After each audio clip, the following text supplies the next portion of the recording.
We got the well in last December, but weather conditions did not go how I felt. I wanted to dig a ditch and let it fill full of water, snow. So this is sometime in April.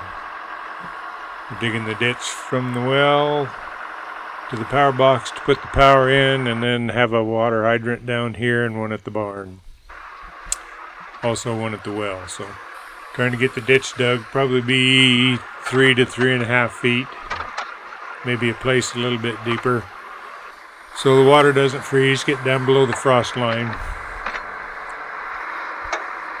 I think 3 feet would probably be plenty good, but digging it don't take that much more to go another 6 or 8 inches.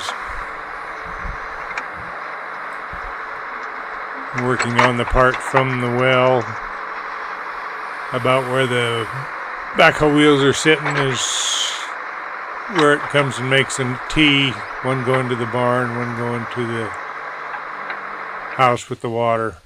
You saw me packing the conduit. It's 1-inch conduit, putting underground cable through it.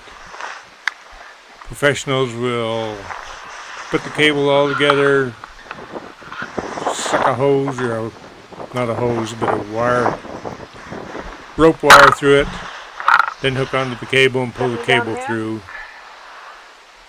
I didn't have the proper thing to pull it, so I'm just going 10 feet at a time.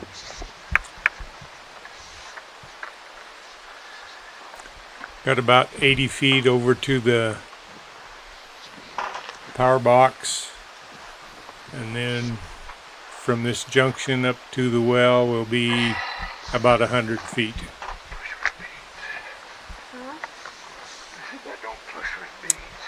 Inspectors are coming over to take a look, make sure we're doing all right.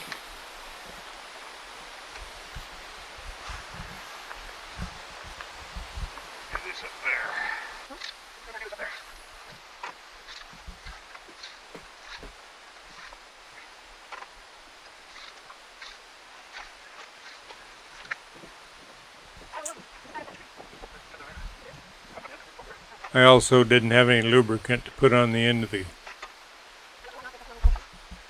wire loom, which makes it a lot easier going through those sections. Just something with a little bit of slickum, but no head.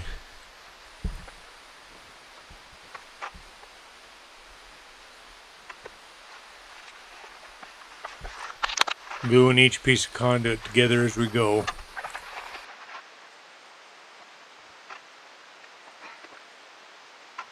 Here you see me heating a piece of conduit to make this corner. You can buy 90 degrees. This is a little bit more than 90 degrees, so I just heated the whole conduit and bent it. It's fairly easy to do. You just don't want to get too carried away with the heat, otherwise you'll burn a hole or melt the conduit. And it's a little harder to get them cooled off than it is to heat. Inspectors are doing a little arguing over how the job is going.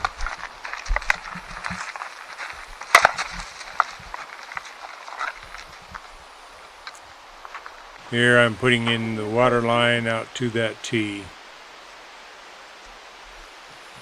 You want to be real careful when you're sawing this stuff not to nick the wire. If you do, you start all over again. So I just go almost through to where I can break it off. And